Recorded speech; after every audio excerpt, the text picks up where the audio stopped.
In this lecture, I'm going to talk about how to mutate linked structures. We're going to do this using an example to insert an item into a sorted list. For example, if I have the list 11, 21, 41, 51, and I insert 31, the new item should go in the middle. I have other tests written here which do what you would expect. This is a kind of complex problem, so we're going to look at it in pieces. The first thing we need to think about is how we would go about inserting an item into a list at all.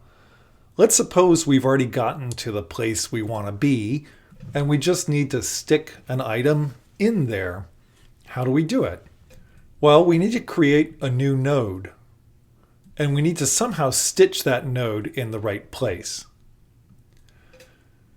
In this case, I want the new node to go between 21 and 41. For my example, inserting 31. That means I need to update the pointer of this object. I need to change the next pointer of the node that has value 21 to point to my new object. And then I need my new object to point to the item with 41.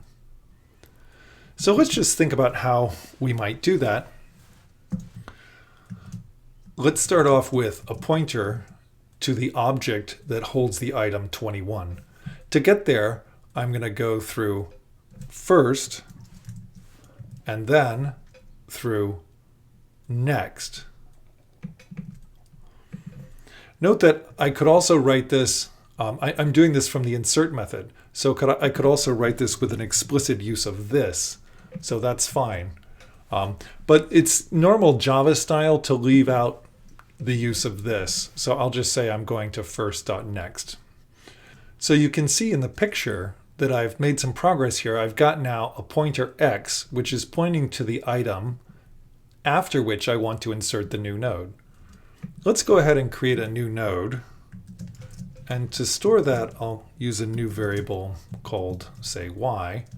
And we'll go ahead and give this node the appropriate item. And we'll just initialize the next pointer to null. So there it is. And let's watch that and see what happens. And here I have my insert method. I have x set to point to the object with 21, and I have y pointing to this new object with 31. That's great. So now I just need to stitch these things together. So what do I want to change? Well, I'm going to want to change two things. I'm going to want to change x.next, and I'm going to want to change y.next. But if you notice here, one of those things is important to remember as well. So I need to remember the old value of x.next before I destroy it. One way to do that is to create yet another node variable called something like xNext or whatever. I will just call it f for the time being. So it's the thing I'm going to go in front of. And I'm going to make that equal to x.next. So now I have three pointers, x, f, and y. And you can see that y is now meant to go in between the x object and the f object. So I can do that by using two commands, one to update the pointer for x.next, and the other one to update the pointer for y.next. So I'll do that here. It doesn't matter which order I do them in at this point. So let's say we'll update y.next to be f, and we'll update x.next to be y. Those are the two things I want to do. I want to set x to refer to this object, and I want to set this object to refer to the object with 41. When I execute line 15, x.next will change. It's going to break the link of this list from 21 to 41 and have the list instead point from 21 to 31. Here you can see that happening. So I've got my new item correctly in the list, but you can see here my list, temporarily at least, has lost all of the rest of the list. So it's important to stitch this back in there.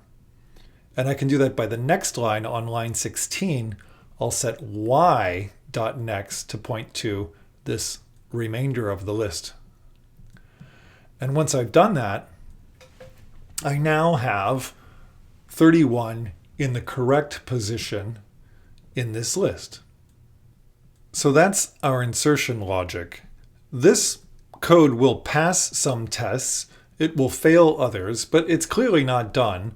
So let's think about what we need to do now.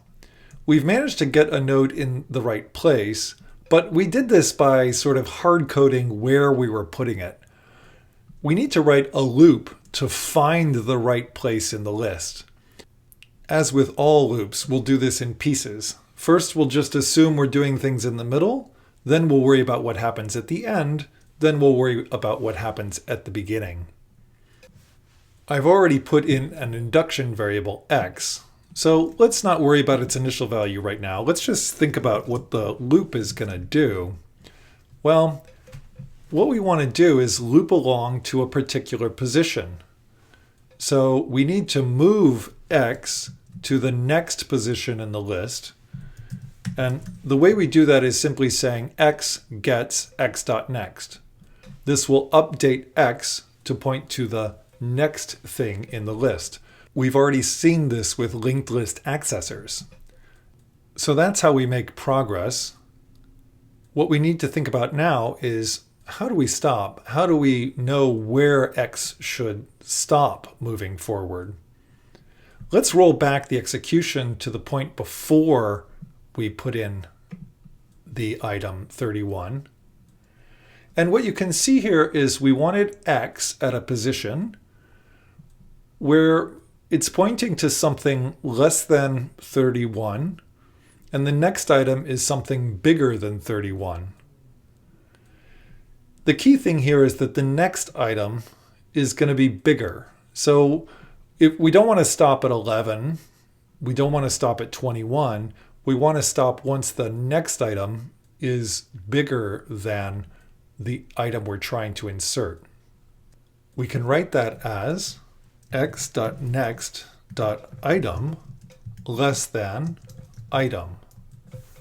What this will look at is whether x next item is greater or smaller than the parameter item. Note that parameters are in brown, fields are in blue. Note there's a difference between an object and the item it contains. If I were to try and write something like this, if x.next is less than item, I'll get a compiler error. And the error here says that the comparison operator is not defined between nodes and doubles. So here I'm trying to compare a node object to a double. That's not okay. And that's not what I actually want to do. I want to look at the item inside the node and compare the item to the parameter that I've been given. Comparing x.next to an item is something like in an array code just comparing an array to something. It doesn't make sense. You can't compare an array to a double. You need to look at the items or the values in the array and then compare them. Now that we've figured out how to stop the loop, we need to figure out how to start it. The initial value I've chosen will work for some tests, but it seems rather strange to start at first.next. Why don't I just start at first? And this would allow us to insert after 11 in addition to inserting after 21 and things later than it. So this loop is looking pretty good, and I can run the code and see what it does.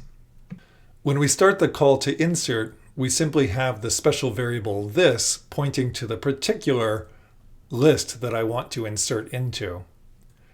On line 12, I'm going to allocate a new variable to alias the first node in the list.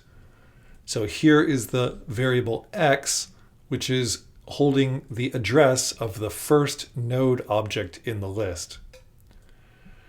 Now we're going to check on line 13 whether x next item is less than item. And in this case, if we look at x next item, we see it's 21. That is less than 31, and therefore we'll execute line 14. Line 14 is going to move the pointer forward. On line 13 again, we check whether x next item is less than the parameter. And in this case, that's going to be false. So we fall out of the loop and we'll update y and proceed to stitch in this new object as we just did a second ago. So once we've got it in place, we're done. Note that Graphiz can get very creative drawing its pictures. So this code is looking pretty good. Let's see what happens if I run my tests now. I'll just comment out my drawing code and run the basic tests. Let's see what happens. Oh, bummer. I'm getting what's called a null pointer exception.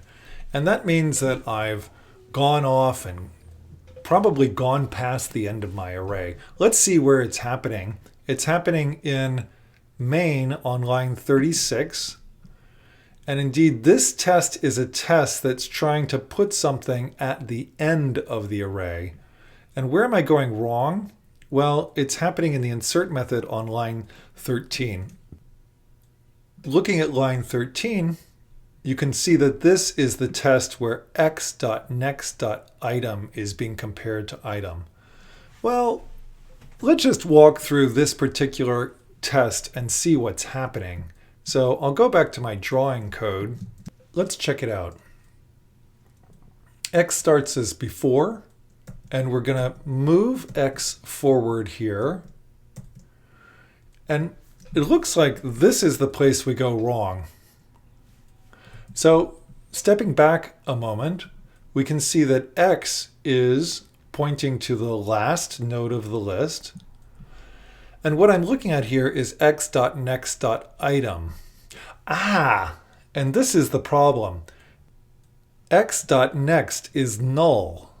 And therefore, if I try to access x.next.item, I get a null pointer exception. This is the linked list equivalent of an array index out of bounds exception where you've gone one past the end of the array. So I need to stop this search before I get to the end of the list in the case that the thing that I'm adding is actually meant to go at the end of the list. I can do that really easily here by simply checking for nullity. And what I'm going to look to see is whether x.next is null. So while x.next is not null, and x.next.item is less than item, I can go forward. This is a very standard thing to do where I check for nullity of a pointer before I dereference it. Because at this point, it is possible that x.next has become null. I need to check for nullity before I look into its item. Let's run this code and see what happens. Now, as I run along, I see that x is at the penultimate item.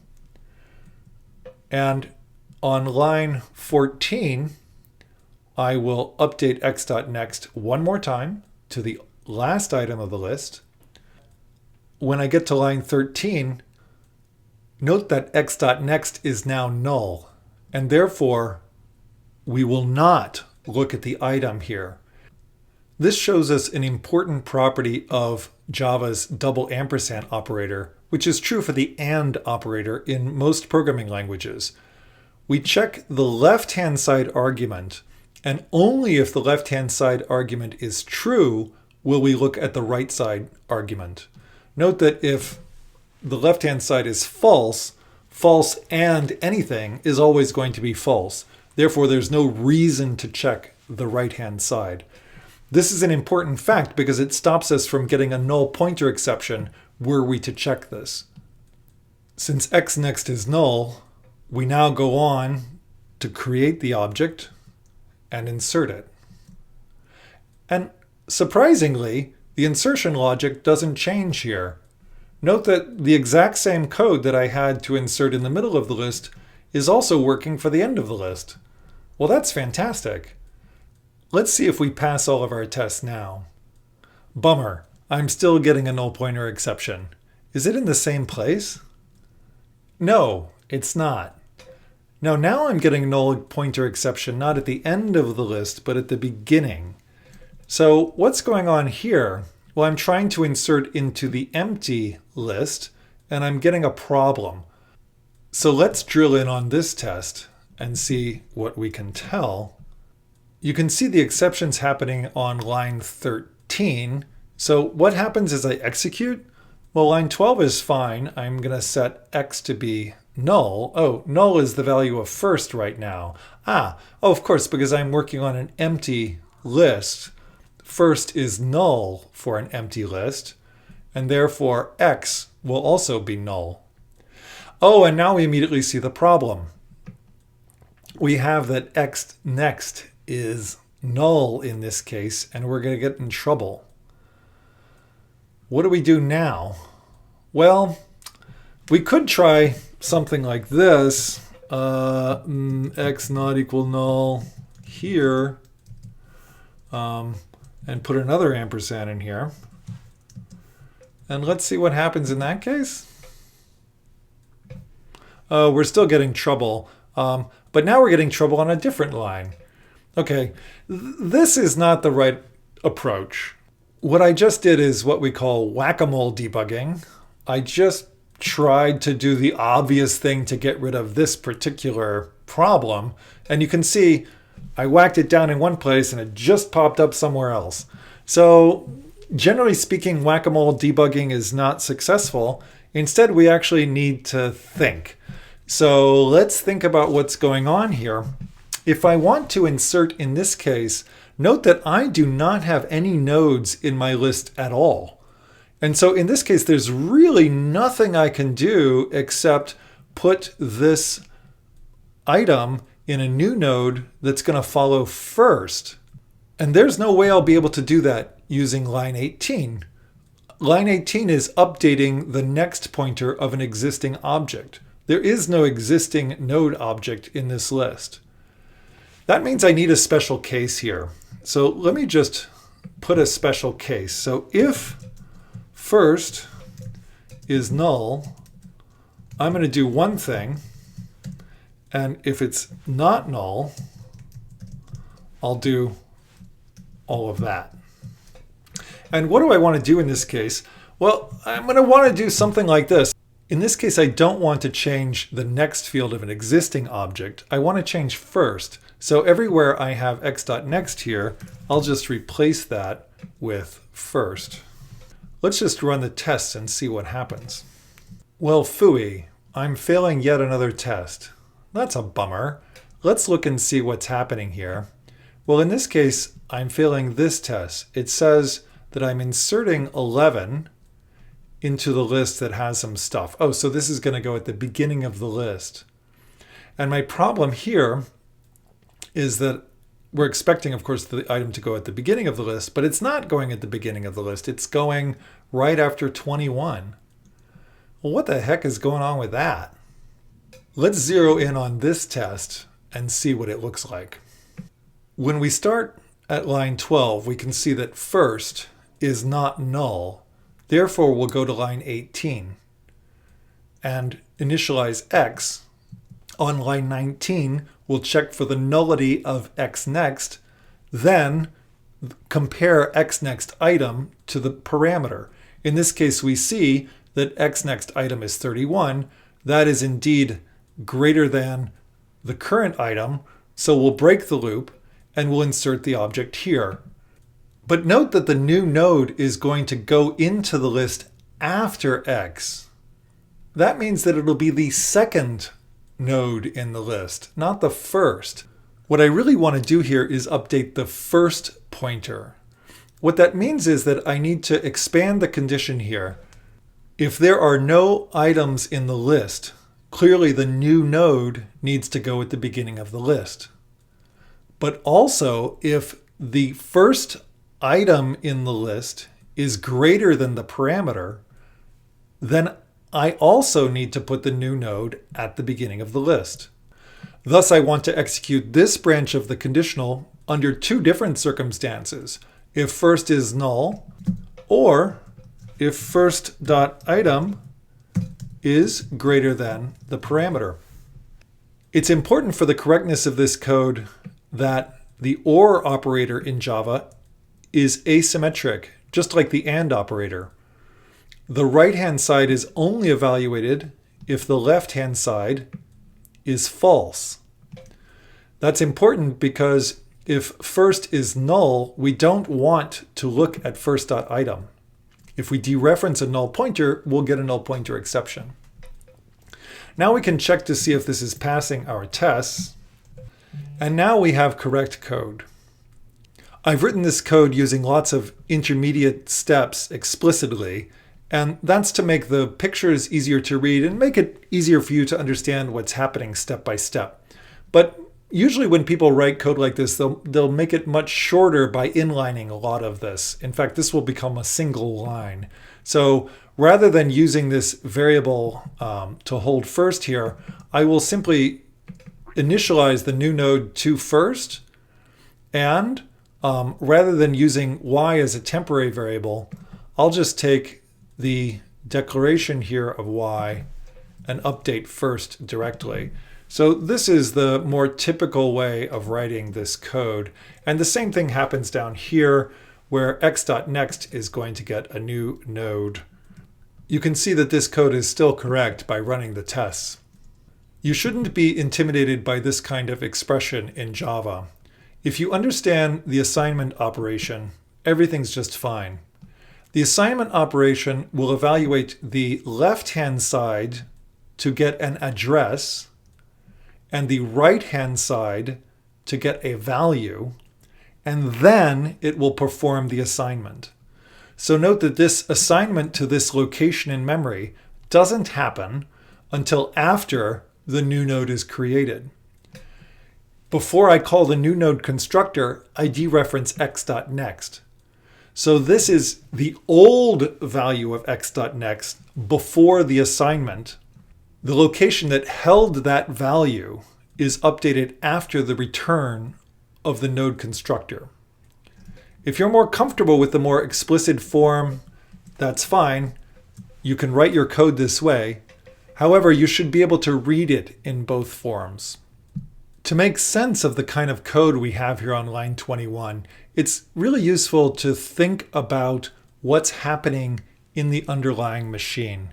So I'll go ahead and draw the object IDs redundantly here so you can sort of see what's really going on. These are all local variables that are holding values. The object values are addresses of the objects. So x here holds the value 156. And you can see, in fact, x is pointing to node 156. Y holds value 207, and you can see it's pointing to the node with value 207. Likewise, f here is pointing to 155, and you can see that indeed that's the value stored here. So what's going to happen when I actually update x.next? Well, we're going to go to object 156, there it is, and we're going to update its next field. Note that the next field currently contains 155. So what am I going to do? Well, I'm going to copy the value of y. What's the value of y? Well, it's the address of object 207. So we'll copy the address of object 207 into the next field of x. And the effect of that is to update the diagram so that x next is indeed pointing to the object with ID 207. Note that f is still pointing to 155. And when we execute line 22, what are we going to do? Well, we're going to look at y next. Y next is this slot right here. It's the second slot in object 207. And what we're going to do here is copy F. Well, that's the address of object 155. So we're going to copy the address of object 155 into the second slot of object 207. And you can see that that's indeed what happens. Object 207's second slot now holds the identifier or the address of object 155. And therefore, we've sort of completed the whole list. So that's how you insert a node into a linked list. You need to understand the insertion logic. You need to find where to put the element. You need to figure out how to deal with the end of the list. And you need to figure out how to deal with the beginning of the list. Finally, once you've got it all figured out, you can clean up and simplify your code.